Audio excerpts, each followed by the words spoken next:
Vamos lá para o Evangelho de Lucas. O Evangelho escrito por Lucas, no capítulo 15. Nós vamos... O capítulo 15 é bem conhecido. Nós vamos ler a parábola mais conhecida do capítulo 15.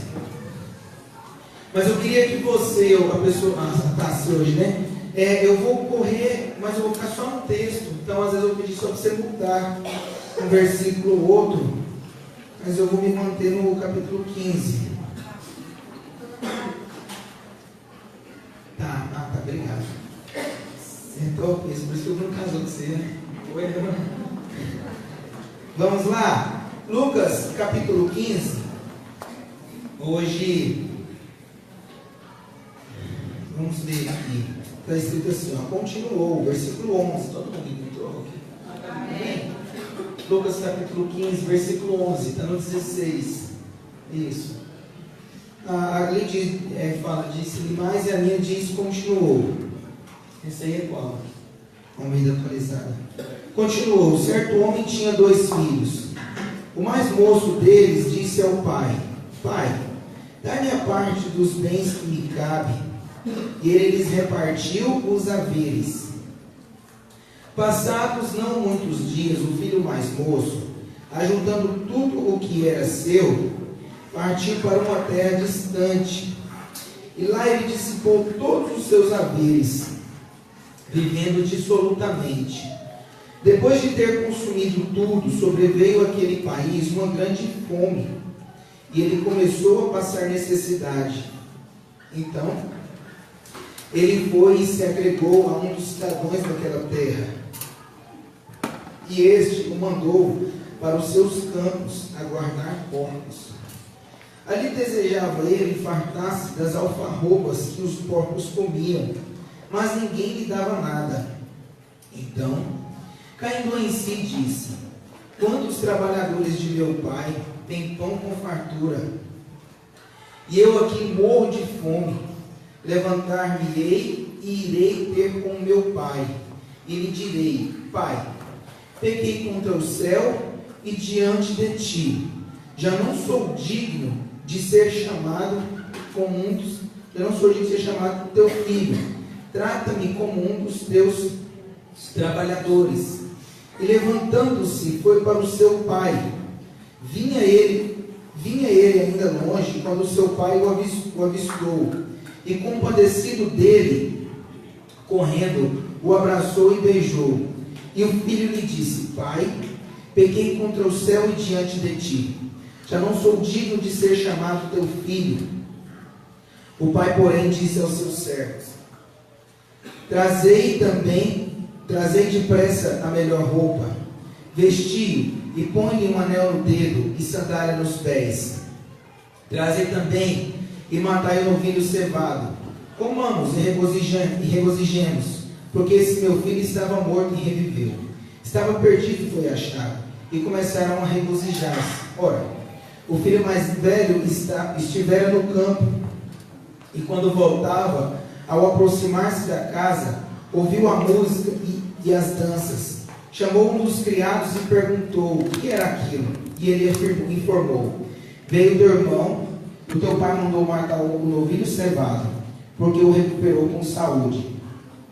Ele se indignou e não queria entrar. Saindo, porém, o pai procurava conciliá-lo, mas ele respondeu ao seu pai: Há tantos anos que te sirvo, sem jamais transgredir uma ordem tua.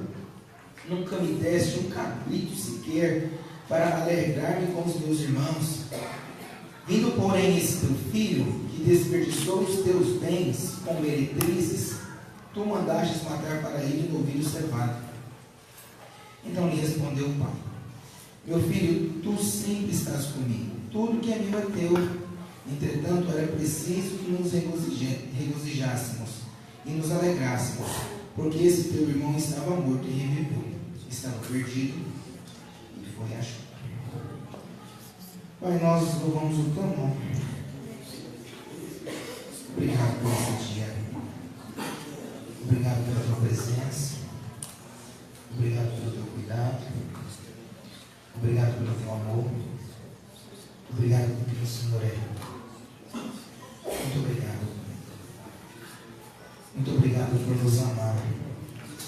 Obrigado por nos dar sempre uma segunda, uma terceira, uma quarta. E quantas chances o Senhor tem nos dado. Louvado seja o seu nome por isso. Obrigado. Não se pode contar, não se pode medir. Não tem como expressar o tamanho do seu amor para conosco. Obrigado por nos amar. Obrigado pelo teu cuidado. Louvado seja o teu nome por isso. Nós te louvamos. Amém? Amém. Louvado seja Deus. Queridos, vamos para o texto.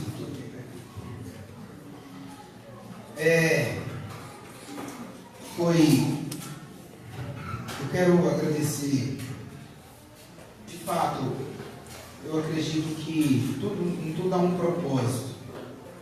E hoje, para a honra e glória do Senhor, eu sirvo ao Senhor Jesus e Ele me encontrou há 11 anos atrás. Ele me encontrou e me trouxe de volta para a sua presença. Eu era um rapaz perdido também, mas Ele me achou e me trouxe de volta. Eu louvo a Deus pela vida da minha mãe, que sempre orou por mim. Nunca insistiu, nunca me obrigou, não, só quando eu era pequeno que ele obrigava a ir para a igreja. Mas quando eu fiquei, uma idadezinha, já entendi as coisas, ela não me obrigava muito não. E também não ficava incomodando. Ela sempre orou por mim. Foi Dia das Mães domingo passado, e eu não tive a oportunidade de fazer uma homenagem para ela. Então eu queria dizer, mães, que você você tem marcado a minha vida. E que bom que a senhora sempre orou por mim e nunca desistiu de mim e da minha irmã, apesar das lutas e das dificuldades. Obrigado. Existem frases da minha mãe que eu lembro que marcou minha vida, e até hoje me marca. Além das paradas que marcou muito a minha vida, isso marcou demais.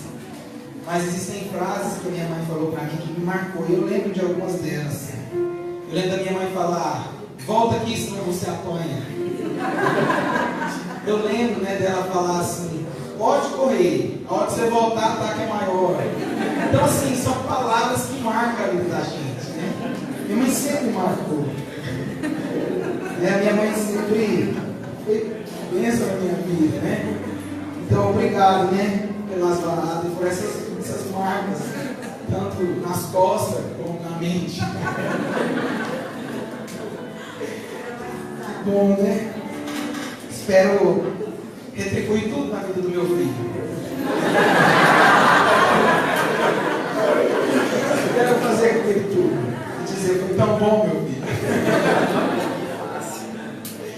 Obrigado, mãe. Deus abençoe sua vida. Queridos, nós vamos meditar um pouquinho nessa parábola. A parábola que nós lemos, a parábola conhecida como, em algumas Bíblias, principalmente essas mais antigas, Almeida atualizada, Almeida corrigida, essas um pouco mais antigas, a antiga ainda continua com esse termo, ali com a tema, na verdade, com esse tema, a parábola do filho pródigo, algumas já mudaram, a King James mesmo mudou, coloca a parábola do filho perdido, alguns mudaram o tema, e eu acho que essa parábola de fato ela não expressa muito a vida desse jovem. Nós vamos ver o que essa parábola quer dizer, o que Jesus estava querendo dizer quando ele cita as parábolas, cita essa parábola, e aí nós vamos ter uma compreensão melhor do que Cristo quis passar nesse dia. De fato, o ressalto não era o filho, o ressalto era o pai, que com muito amor recebeu aquele filho. Então, se fosse hoje, aqui coloca a parábola do filho perdido, mas eu acredito que seria melhor colocar a parábola do pai amoroso, porque esse pai que expressa um grande amor pelo seu filho, ele recebe o filho de braços abertos novamente. Então, nós vamos estudar um pouquinho sobre essa parábola. Essa parábola, quando ela é contada no Oriente Médio, quando ela é contada lá lá na Arábia, dos árabes, essa parábola não é aceita. O Dr. Rodrigo Silva, que é um arqueólogo bíblico, tem muitos vídeos dele no YouTube. O Dr. Rodrigo Silva diz que uma vez ele ousou contar essa parábola lá no Oriente Médio para ver qual seria a reação dos árabes ao ouvir essa parábola. E ele diz que quando ele termina de contar a parábola, os árabes rejeitam o que ele fala. Uns vão embora e não querem ouvir, outros dizem que é mentira, e eles se revoltam ao ouvir a parábola do filho perdido, e eles não querem ouvir, não aceitam isso. E aí o Dr. Rodrigo conta que ele questionou. Tinha uma pessoa, né, que estava ali dublando, então, interpretando. Então ele pergunta por que essa parábola não é aceita por eles. E lembrando que Jesus conta essa parábola, né, nessa cultura do Oriente Médio. E aí o Dr. Rodrigo vai dizer, por que vocês não aceitam essa parábola? E aí eles vão dizer, essa parábola é uma mentira, isso não existe. E aí uns vão embora, não queremos ouvir, esse cara não sabe falar, não queremos ouvir, vai embora, outros, né, rejeitam. E ele insiste na pergunta e fala, por que essa parábola choca tanto vocês? Por que essa parábola não faz sentido? E aí ainda respondeu para ele e disse assim, um filho jamais ousaria chegar num pai e pedir a herança. Uma que o pai está vivo, e herança só é dada quando o pai morre. Quando o filho ousa dizer isso para o pai, é como se ele estivesse dizendo para o pai, eu desejo a sua morte. Eu queria que o senhor estivesse morto, porque eu quero a minha herança. A figura do pai não é importante para o filho. O que é importante é o que o pai tem para dar para ele. Então, quando você conta isso, é uma afronta. E aí ele vai dizer qual seria a reação de um pai ao ouvir isso. Se isso acontecesse de verdade. Aí ele disse, se um filho ousasse dizer isso para o pai, a primeira reação do pai seria bater nele. Ou a segunda reação do pai seria expulsá-lo de casa. E se o pai fosse muito rígido, expulsava ele da aldeia. E se o pai fosse daqueles pais bem conservador mesmo, ele contava para os anciãos e provavelmente os anciãos o apedrejavam. Então para eles, para nós, parece algo comum, mas para eles é uma afronta. Quando Jesus está contando isso para eles não, isso não existe. Porque no Oriente Médio a figura do pai é a figura principal. O pai é respeitado. Não é igual aqui no Brasil, né? Que hoje os meninos não respeitam pais. No Oriente Médio o pai é respeitado. E depois do pai, a segunda figura mais importante é o irmão mais velho. Então se o pai não repreendesse esse jovem, esse rapaz, o irmão mais velho o repreenderia. E dizia, olha, sai daqui. Você não sabe o que você está falando. E esse rapaz provavelmente seria excomungado de onde ele estava. Então, ao contar essa parábola ali, eu li alguns comentários bíblicos do MacArthur e do Champlin, e a mesma história eles dizem que isso é impossível e que é algo que para eles é rejeitado. Eles não aceitam. Nunca um jovem ousaria dizer isso para o pai.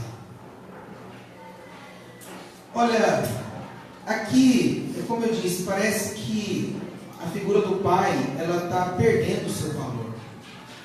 Sempre foi respeitada a figura do pai, mas ultimamente essa figura ela tem perdido o valor. Parece que a mãe está tomando mais respeito que o pai. E parece que tem lares que ninguém manda no menino mais, faz o que quer e segue o caminho que quer. Mas era um mandamento bíblico, né? Honra o teu pai e a tua mãe, para que os teus dias vá bem.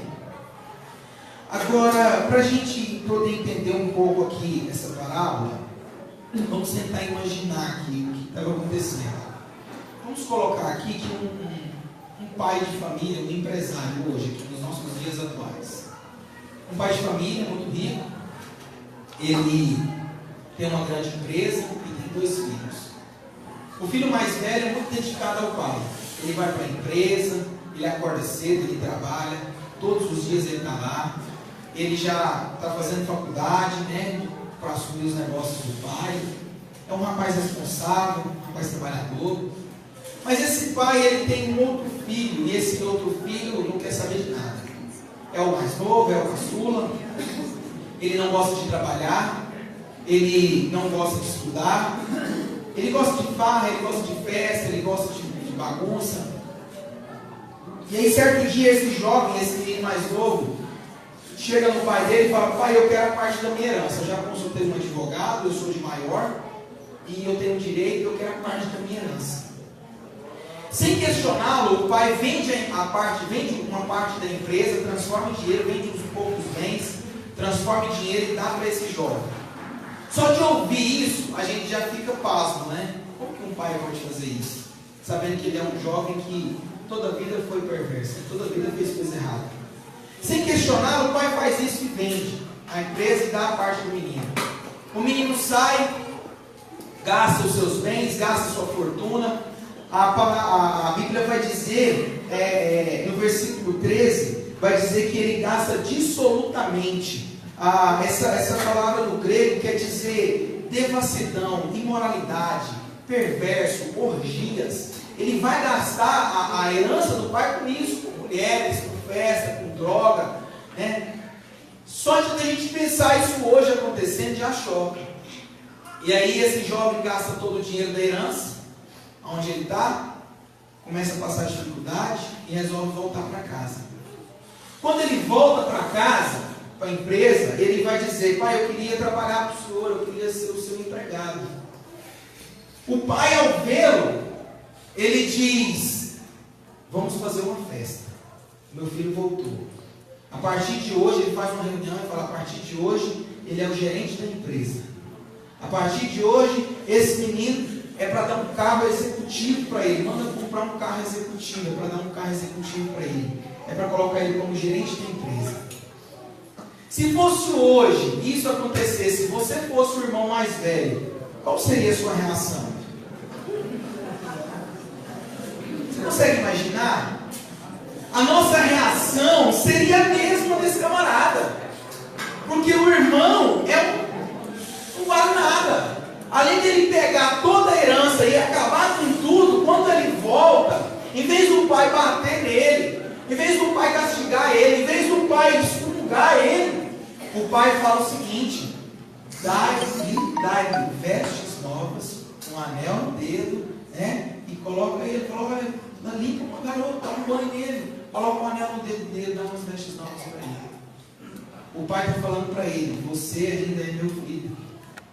Sabe, eu fico a pensar, você vai ver que quando José do Egito, quando os irmãos dele ficou com ciúmes dele, os irmãos dele ficou com ciúmes por quê? Porque ele recebeu uma capa nova. Quando ele assume ali o governo do Egito, o que Faraó dá para ele? Sandálias e anel. A mesma coisa o pai faz com esse menino: olha, dá vestes, dá sandália e dá um anel para ele. Ou seja, traz de novo a dignidade. O anel, autoridade, simbolizando a autoridade. As vestes, a dignidade. As sandálias nos pés, porque escravo não tinha sandálias, só que era da burguesia. Escravo não dava com sandálias. Então o pai agora diz: não, você não é escravo, você ainda é filho. E dá um anel para ele. Escravo não tinha anel. Ele está dizendo: você ainda é filho. Você ainda é filho. Isso choca. Isso choca quando nós atualizamos ela. Quando nós trazemos para os dias de hoje, nós vamos pensar: isso é loucura. E se eu tivesse nesse contexto, eu também estaria no lugar desse rapaz. Eu também seria igual esse jovem. Certo? Vamos para frente, versículo 15. Versículo 15 vai dizer que ele arrumou um serviço de guardar porcos. Esse era o pior tipo de trabalho que imaginável para um judeu. O judeu não considerava o porco como um dos animais mais imundos. E isso você pode ler lá em Levíticos, que ele não comia carne de porco. E quando Pedro tem uma visão que aparece porco lá, ele diz: não, nunca comi coisa tão imunda. Então o judeu, ele não come, ele não trabalha, ele não mexe com o porco. E colocar alguém para trabalhar nesse tipo de serviço era imoral. E aí ele deseja trabalhar com porcos. Versículo 16 vai dizer que ele desejava comer a comida dos porcos, as alfarrobas que os porcos comiam. Provavelmente algum tipo de fruta que os porcos comiam e era designado somente para animais e para fazer ração. Então ele deseja comer aquilo porque a fome que ele passa é muito grande. E ele agora quer comer aquilo que os porcos comiam. Então, por ser um judeu, o trabalho era indigno. E comer o que o porco comia era muito mais indigno. O que Jesus está tentando colocar, o que Jesus está querendo dizer para eles é: esse jovem foi para o pior lugar. Ele se tornou a pessoa mais imunda na concepção de um judeu. Porque além dele ter a ousadia de chegar no pai e pedir herança, e o pai dá, quando ele se ferra e as coisas não dão certo, ele aceita um trabalho que um judeu jamais aceitaria. E ele deseja comer aquilo que um judeu jamais teria coragem de comer. Então Jesus está pegando como se fosse essa pior espécie de pessoa que existe. Está comparando esse jovem com o pior na concepção deles. E a parábola ela termina num suspense, né? Ela vai terminar onde o pai vai dizer para o filho mais velho, né? Era necessário que se fizesse isso, porque esse teu irmão estava perdido e foi achado, ele estava morto e reviveu. Aí o pai chama o filho, o mais velho, para entrar e acaba a parábola. Se fosse um filme, a gente pensaria: e aí, entrou ou não entrou? Ele perdoou o camarada ou não? Vai ter continuação. Né? Continue. Então, acaba a parábola. Isso é proposital. Por que acaba a parábola? Nós vamos entender por que acabou aqui. A parábola do filho perdido, ela começa lá no versículo 11, onde quando nós lemos, coloca no 11. Na minha Bíblia diz: continuou. Disse-lhe mais. Se eu dissesse aqui, disse-lhe mais, ou continuou, o que vocês pensariam? Continuou o quê? Tem mais alguma coisa, né? Então, o que vem antes da parábola do filho perdido? A parábola da dracma perdida. Volta lá 3 versículos atrás. Essa. Qual é a mulher que tem 10 dracmas, perdendo uma dracma, acende a candeia, vai à casa, buscando com diligência até encontrá-la? Então, antes dele falar a parábola do filho, ele falou a parábola da dracma. Versículo 11 vai dizer: continuou, ele estava conversando ainda. E aí a parábola da dracma perdida, eu vou resumir para não tomar muito tempo. A mulher tinha 10 dracmas, ela perde uma, e aí vai dizer assim: qual a mulher que tem 10 dracmas, perdendo uma, não acende a candeia, vai à casa e procura diligentemente até encontrar? Jesus vai dizer: olha, se uma mulher que tem 10 dracmas, ela faz esse esforço todo para encontrar a dracma, e ele vai finalizar dizendo, né, quanto mais o vosso Pai, né, terá mais amor por aquele que se arrependeu. Então a parábola da dracma perdida, dracma é uma moeda romana equivalente a um dia de trabalho de um soldado romano. 10 dracmas, 10 dias de trabalho, não é muito dinheiro. Provavelmente essa moça era pobre, essa mulher era pobre, porque vai dizer que acendeu uma candeia, era a casa de um cômodo só. Então, 10 dracmas não era muito dinheiro. E geralmente essas mulheres, quando ela tinha essas dracmas, mulher não trabalha no Oriente Médio. Todos sabem disso, né? Mulher não trabalha, lá é machista, cultura machista.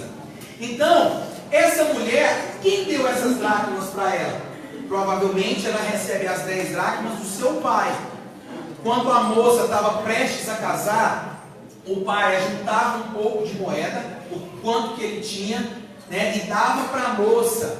E aquilo era a garantia de sobrevivência dela. Ela guardava aquelas moedas. Por quê? Caso seu marido fosse para a guerra e morresse na guerra, e ela tinha que voltar para casa, ou para a casa de algum parente. Então ela utilizava esse dinheiro dinheiro que o pai lhe deu para voltar para casa. Então ela já tinha pouco, só 10, já não dava muito, e aí ela ainda perde aquilo. Aí Jesus vai dizer: qual mulher que tem 10 dracmas não fica louca, não fica, querendo encontrar aquela dracma? Caso o marido dela morresse, também, sem ser na guerra, ela tinha que voltar para casa. Então essas dracmas era a garantia dela. Algumas mulheres, tem um museu em São Paulo, que é o NASP, ele fica em São Paulo. Lá eles conseguiram um véu da época, dessa época, relíquia. Nesse véu tem uma coroa de dracmas. Quando essa moça ia casar, a maioria delas, elas faziam uma coroa e colocavam essas dracmas na coroa, simbolizando ali que ela estava segurada. Então, nesse véu que tem lá no Museu do NASP, tem uma coroa de moedas, de dracmas. Então, essa mulher ela vai procurar isso com muita diligência. Porém, a parábola, ela não é a primeira história que Jesus contou. Versículo 3, versículo 8. Versículo 8 vai dizer o seguinte: ou qual é a mulher, ou o que? Tem mais alguma coisa para trás, não tem? Jesus está conversando. Ou o que? Ou uma conjunção. Ou qual é a mulher? Ou o que? O que Jesus vai falar primeiro? Versículo 3. A parábola da ovelha perdida. Então ele vai começar contando uma parábola. É a primeira parábola que ele conta, a parábola da ovelha perdida. Ele vai dizer: qual o pastor que tendo 100 ovelhas, perdendo uma, ele deixa 99 no deserto e vai em busca daquela que se perdeu. 100 ovelhas, provavelmente o dono das ovelhas era rico. Era um rebanho, bem satisfatório. O pastor era obrigado a cuidar das ovelhas. E é por isso que você vai ver Davi enfrentando urso e leão. Não é porque ele queria ser bom, não, porque ele era obrigado a cuidar. O pastor, quando Jesus disse, ele dá a vida pelas ovelhas. Então, o pastor, ele tinha que morrer, mas ele tinha que salvar a ovelha. Então, quando Jesus fala, olha, qual é o pastor que tendo 100 se perde, ele vai atrás. Porque ele sabe que é responsabilidade dele cuidar daquela ovelha. Então, ele, em alguns casos, essas ovelhas tinham nomes. O dono colocava nome nas ovelhas. Então, era algo sentimental. Quando o pastor fosse prestar conta das ovelhas, é por isso que o cargo de pastor é pesado, porque nós prestamos conta do rebanho. Quando o pastor prestava conta das ovelhas ao dono, o dono dizia: está faltando a Chiquinha. Está faltando uma. Cadê? E aí a culpa é de quem? Do pastor. Então ele vai ter que dar conta dessa ovelha.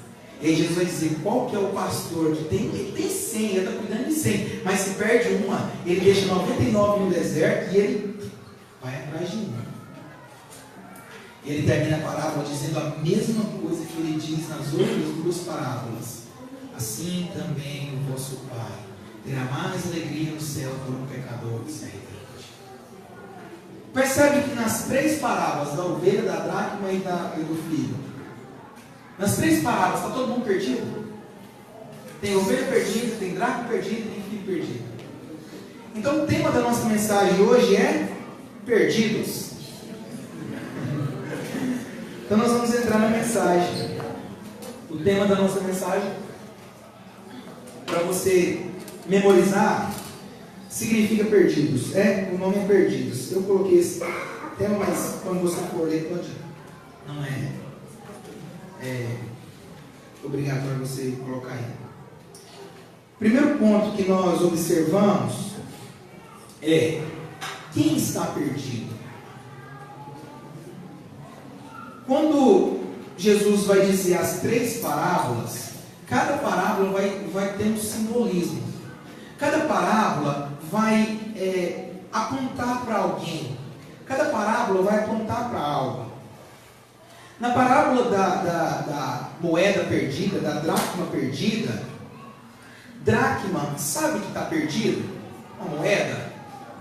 Não, moeda é moeda. Moeda se perde, não sabe que se perdeu, certo?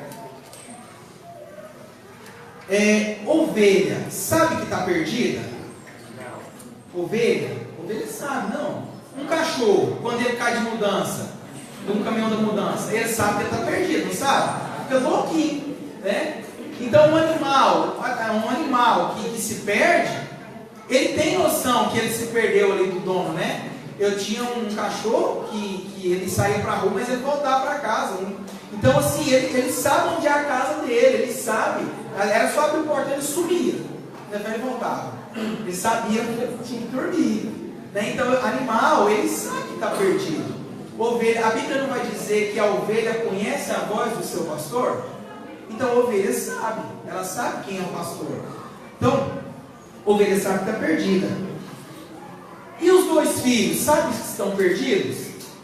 Um sabe, principalmente o que se perdeu mesmo. Esse tem certeza que ele está perdido.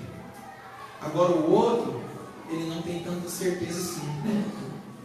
Segundo ponto que nós vamos observar. Primeiro ponto que nós observamos, quem está perdido. No texto, tem uma dracma perdida, tem ovelha perdida, tem um filho perdido. Segundo ponto que nós observamos, onde estão os perdidos? No contexto, no capítulo 15, versículo 1, coloca para nós. Eu preciso dessa introdução, tá? Não dorme não, no final você vai entender tudo. É sério, às vezes é um pouco assim extenso, mas eu preciso te dar essa introdução. Aproximaram-se, chegavam-se a ele todos os publicanos e pecadores para o ouvir. Versículo 2. E os fariseus e os escribas murmuraram, dizendo: este recebe pecadores e come com eles. Então ele lhes propôs essa parábola.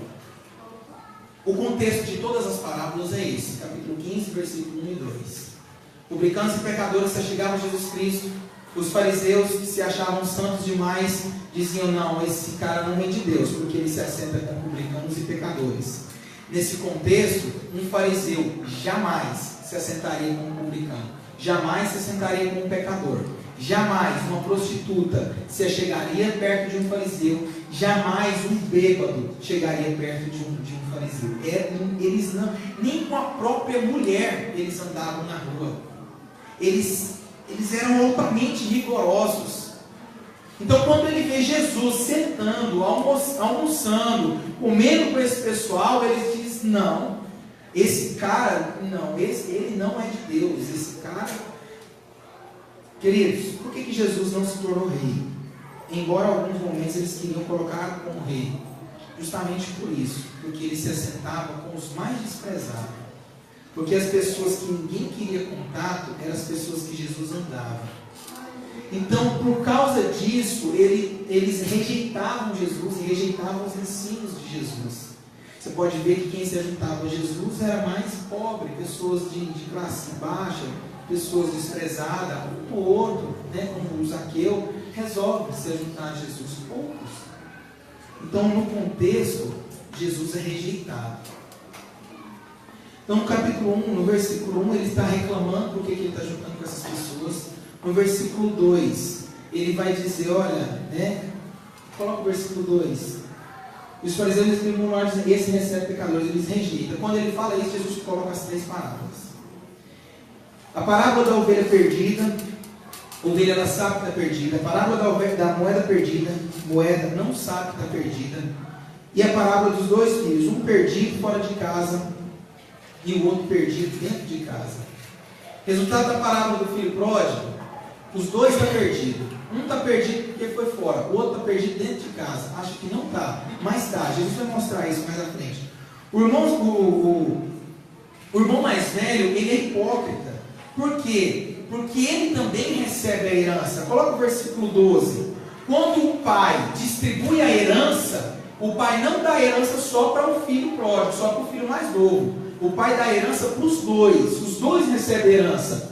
Repartiu-lhes. Os 2.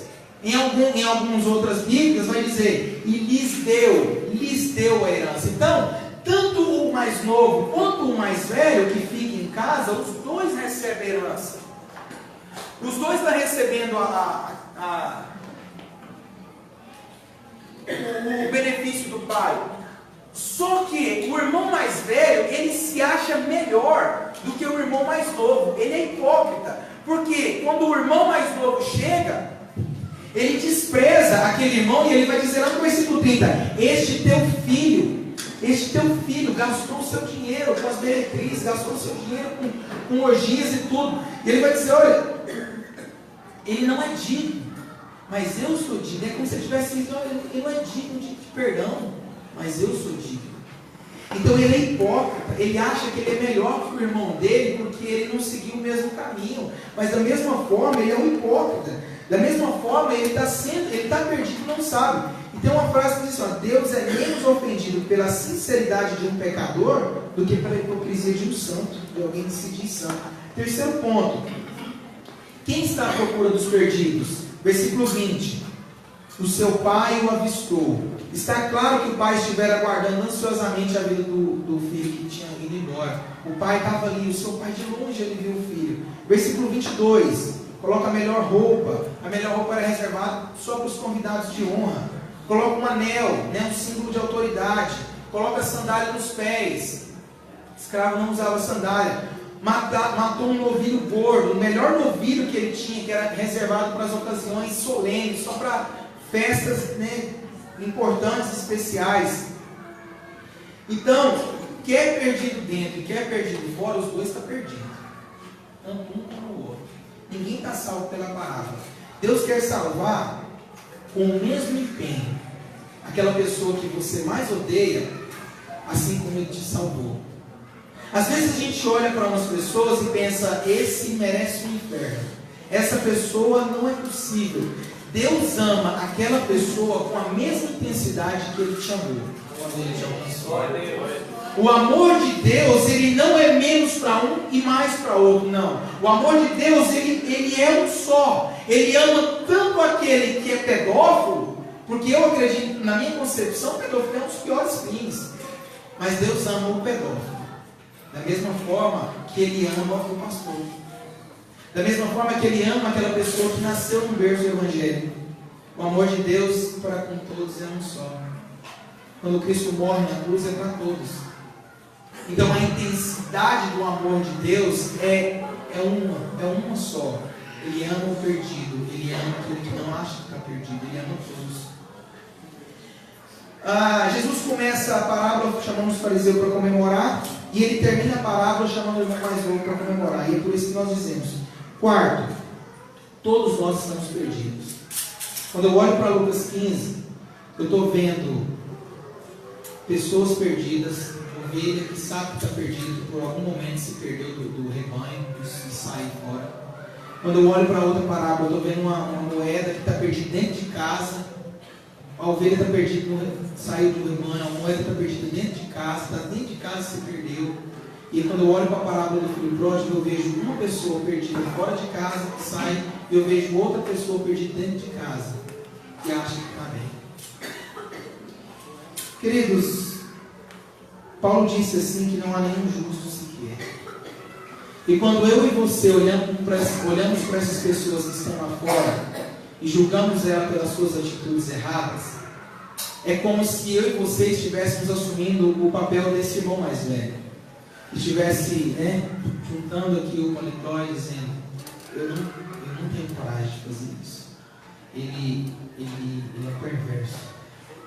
Quando eu e você olhamos para o pecado do meu irmão, olhamos para o erro do irmão com esse olhar de justiça, Jesus vai dizer o seguinte: com a medida que você medir os outros, o Senhor também medirá você.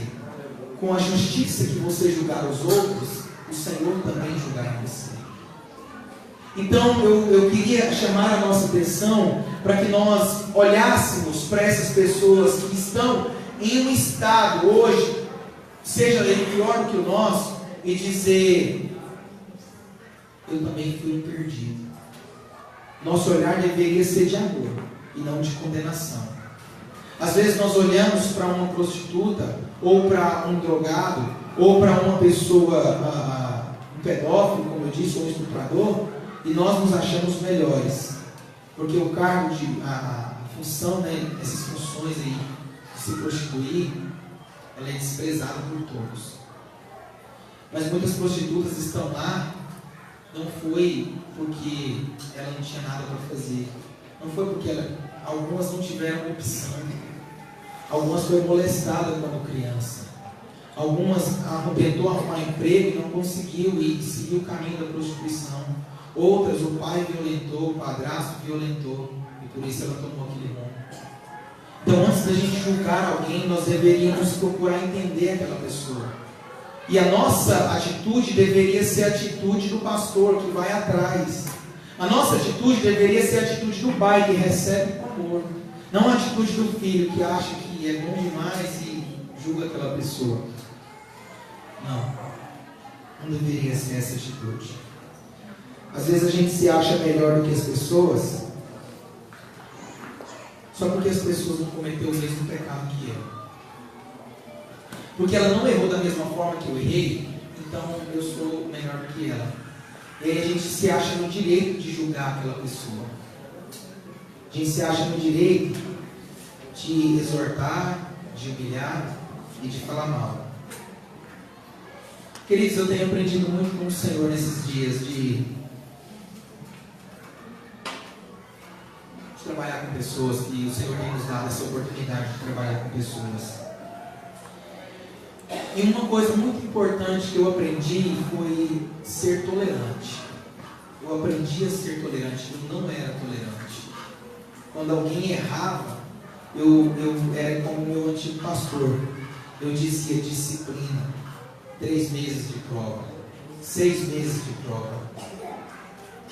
Sempre era assim, a Assembleia de Deus sempre foi assim, disciplinava, né? Mandava embora, expulsava. Então eu vim desse segmento. Quando alguém errava, eu era o primeiro a dizer: coloca em prova. Não, tira do louvor, tira daquele lugar. Não dá mais nada para ele.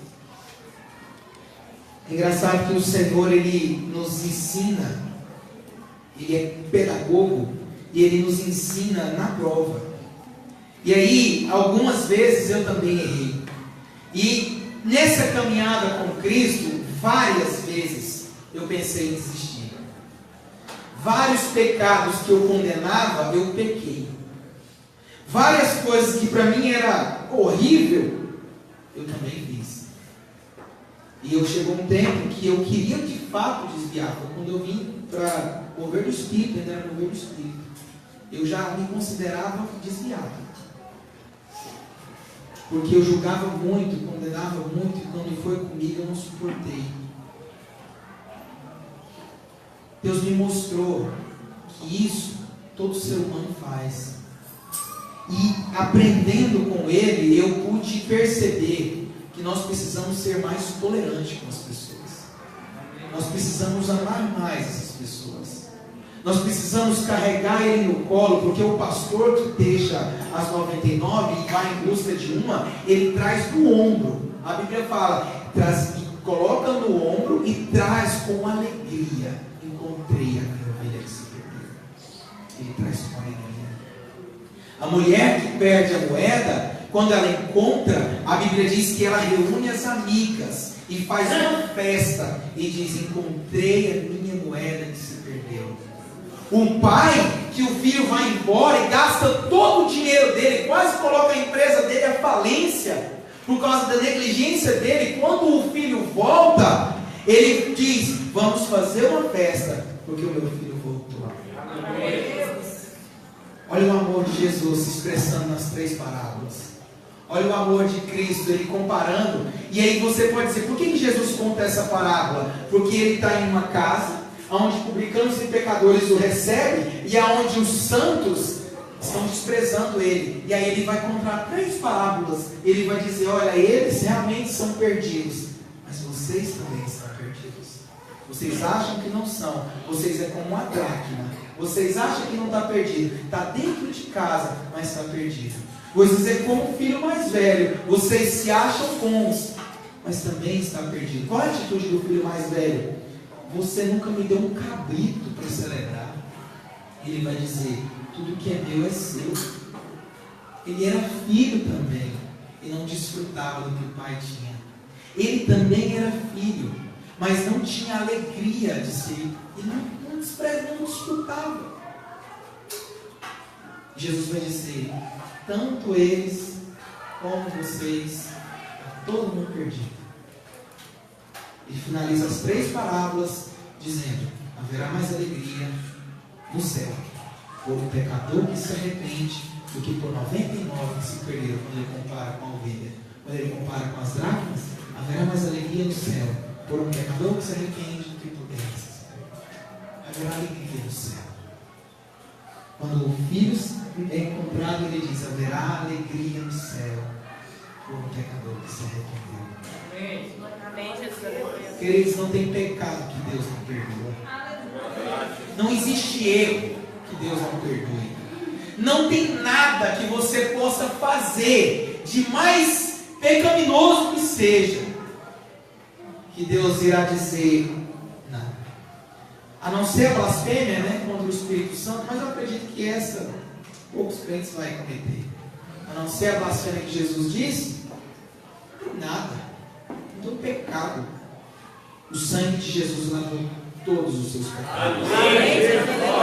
E aqui no corpo de Cristo só existe ex-drogado, ex-fumante, ex-maloqueiro, ex-ladrão, ex-prostituta. Só tem ex aqui. Só tem esses. Então não olha para o seu irmão porque você não teve um pecado que o dele e diga: não, eu não vou conversar com esse cara. Eu não me assento com ela. Já ficou sabendo o que ela fazia? Nossa. A sua atitude é igualzinha do hipócrita, do irmão mais velho. Jesus está olhando para você e dizendo: hipócrita, acha que está bem, mas está perdido. Acha que a sua vida é boa, mas não é isso tudo. Não é isso tudo.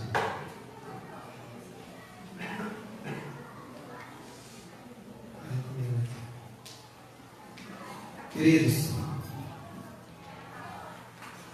um rápido testemunho. Ano passado, nós enfrentamos algumas dificuldades no nosso casamento, eu e minha esposa. E nós tivemos algumas perca financeira. E isso desestruturou muito, porque nós não esperávamos. E aconteceu. Para quem ganha muito igual o Anderson, tá ali, o dinheiro que eu perdi não é nada, né, Anderson? Foi 10 mil para você só, né? Para mim é muito. Brincadeira, Anderson. Nós tivemos um prejuízo de 10 mil reais. Eu não estava esperando isso. E desestruturou muito a nossa vida. Desestruturou bastante. Desestruturou a nossa... Nossa, foi tão ruim. No dia eu fiquei assim um pouco desesperado, mas eu fui jogar bola do mesmo jeito, era sábado. Falei, velho, eu vou jogar bola. Era sábado, era de manhã. Aí eu falei, vou jogar bola, esse dia vai voltar mesmo. E fui jogar bola. E orando ao Senhor e pedindo, eu vendi meu carro, levei um prejuízo. Depois eu tive que vender meu carro e pagar as contas, tudo. E a minha mulher sempre do meu lado, sempre. Que bom, né, que ela sempre do meu lado, porque eu não iria conseguir sozinha. E eu contei, assim, ficou muito evidente, porque nós tínhamos um carro e depois não tinha mais nada. Então, lógico que aconteceu alguma coisa.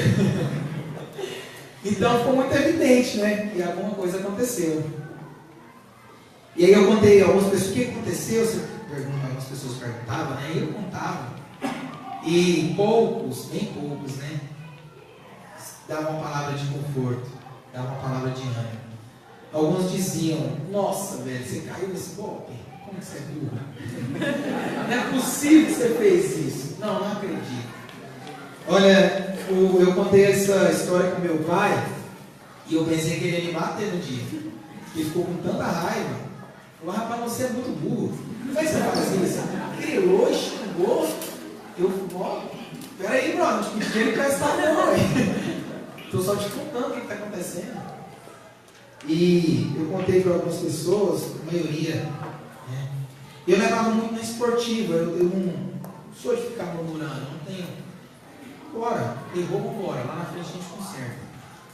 Eu levava muito esportivo, uns falavam, e eu brincava também, falava, não, eu quis dar o dinheiro pro cara, né? Então, e só Deus sabe, às vezes que eu conversei com ele e dizia que estava difícil.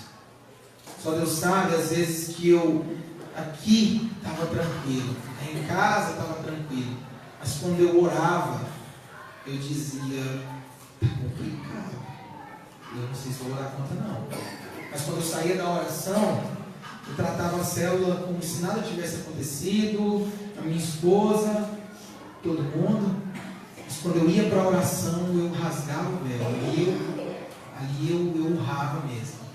E dizia, Deus, está difícil. Olha, às vezes algumas pessoas te julgam só porque elas não teve o mesmo erro que você. Porque pessoas que tiveram tantos erros, falaram tanta coisa para mim, eu olhava e dizia, nem você. Mas ele se achava no direito de falar alguma coisa para mim, só porque ele, na concepção dele, ele pensava, não, eu não sou tão burro assim para cair nisso. Mas se eu fosse colocar na balança, eu também não faria aquilo que ele fez. Então, às vezes, nós olhamos para as pessoas assim, ah, não, você é muito tolo, ou você é muito burro, você fez isso.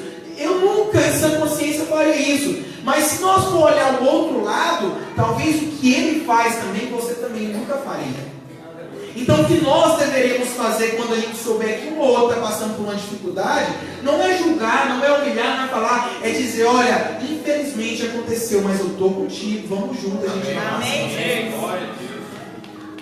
Porque é isso que Jesus veio fazer na terra. Quando ele fala e expõe as parábolas, ele está falando, olha, está todo mundo perdido nesse negócio.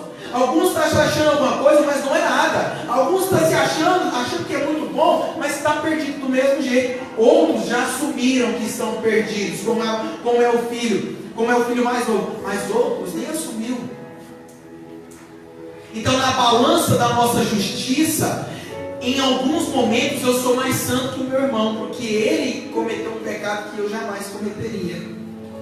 Mas você também comete um pecado que talvez ele não cometeria. Então aqui todo mundo é pecador. E quando Deus olha de cima para baixo, ele vê em nós a justiça de Cristo. Porque se fosse olhar para o homem, ele não encontrava nenhum. Não há nenhum justo sequer. É o que diz a palavra de Deus. Nenhum, ao menos. Todo mundo, filho, está no mesmo nível. Quem nos justifica diante de Deus é Jesus Cristo. Quem nos justifica diante do Pai, as atitudes santas, é de Jesus Cristo. É Ele que nos justifica diante de Deus. Glória a Deus. Então ninguém está bom. Ninguém está bem. Então eu queria te dizer, pode vir. Se às vezes você cometeu algo e muitas pessoas te julgou e te condenou. Algumas pessoas chegou a falar algo que feriu o seu coração, como no dia eu ouvi do meu pai dizendo aquilo. Eu fui curado na oração. Se algumas pessoas te desprezou só porque você fez uma coisa errada, e talvez foi muito errado mesmo, e às vezes o que você fez é tão errado que você mesmo diz, não é possível que eu fiz isso. Eu queria dizer para você que o seu pecado não é maior do que o amor de Deus. O que você fez de tão ridículo não é maior do que o amor de Deus. A cruz, o sangue que foi derramado naquele lugar, ele perdoou todos os pecados. A palavra que Jesus disse lá na cruz foi: tetelestai, está consumado. Acabou. Não tem culpa, não tem nada que você faça que mude essa realidade. Você pode ter sido pior, você já está perdoado. Você pode ter feito a pior das piores das piores, você está perdoado. Às vezes o que está faltando em nós é só isso, é acreditar e dizer: olha, eu sei que o Pai me ama. E assim como aquele filho perdido, eu quero dizer: Pai, eu arrependi mesmo, eu errei. Porque eu acho que uma coisa boa que nós fazemos, uma atitude boa que nós podemos ter é assumir os nossos erros. Quando eu errei, eu disse, as minhas orações eu dizia: Deus, eu errei. Não foi o Senhor que errou, não foi eu não te ouvi, eu não orei direito, alguma coisa eu fiz, o que aconteceu? Eu estou errado. E eu sentia no final das minhas orações algo me consolando. E um hino que eu gosto muito, muito, me marcou demais. É aquele que fala assim, ó: se eu passar pelo vale, acharei conforto em teu amor, pois eu sei que és aquele que me guarda, me guarda. Meus braços é meu descanso. Os braços dele encontram tanto descanso. Meus braços é meu descanso. Eu só consegui passar porque eu encontrei. Aleluia. Esse ano Deus restituiu tudo que nós perdemos. Glória a Deus. Esse ano Deus restituiu 3 vezes mais tudo que nós perdemos. Glória a Deus.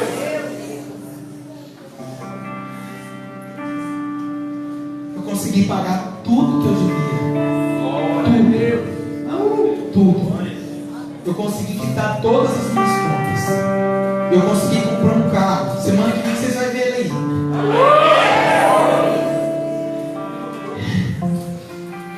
Por ele. Eu não mereço. Eu não sou digno de desatar as correias das sandálias. Aleluia, Deus. Mas ele fez isso. Glória. E toda honra e toda glória seja dada a ele. Ele me amou porque eu era um perdido e fui achado. Eu estava morto, mas ele me reviveu. Nas 2 parábolas da dracma e da moeda, quem vai atrás do perdido é o dono. O perdido, a ovelha está procurando? Não. O pastor vai atrás da ovelha. A dracma sabe procurar uma coisa? Não. A mulher vai atrás da dracma. Então, por mais que foi você que errou, foi eu que errei. Foi mesmo. Mas o pastor não vai atrás de você. Ele está indo atrás de você e está dizendo:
capaz de perdoar você hoje, e hoje mesmo, colocar um anel no seu dedo, colocar sandália nos seus pés, colocar uma roupa nova e falar: vamos fazer uma festa. Aleluia! Ele voltou. Quando estava perdido,